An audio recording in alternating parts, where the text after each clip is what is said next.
ડિંડોલી વિસ્તારની આ ઘટના. ડિંડોલી વિસ્તારમાં કરાઈ હત્યા.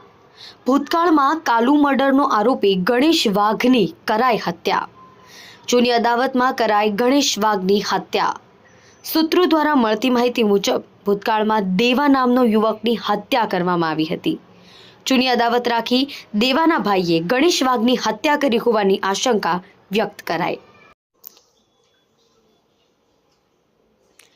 કલ્પેશ રાણાની સાથે જોતા રહો ન્યૂઝ 9 ગુજરાતી, સુરત. આજરોજ ડિંડોલી પોલીસ સ્ટેશન વિસ્તારમાં જગદંબાનગર સોસાયટીમાં હત્યાનો એક બનાવ બન્યો છે. આ ઘટના અત્યારે સાંજના 8:30ની આસપાસની છે. આ ઘટનામાં જે મરણ જનાર છે એનું નામ ગણેશ વાઘ છે. એમાં એના મિત્રો સાથે બેસેલ હોવાની પ્રાઇમરી ઇન્ફોર્મેશન છે, પરંતુ આ ઘટના એમાં મિત્રોમાંથી કોઈએ કરી છે અથવા અન્ય કોઈ કરી છે એની તપાસ અત્યારે ચાલુ છે. જે આરોપી છે એની અમે જાંચ પડતાલ કરી રહ્યા છીએ. એને નજરે જોનાર કોઈ છે કે નહીં એ અથવા સીસીટીવી ફૂટેજ મારફત પણ અમે તપાસી રહ્યા છીએ. એક આરોપી છે કે કેટલા વધારે છે એ પણ અમે તપાસી રહ્યા છીએ.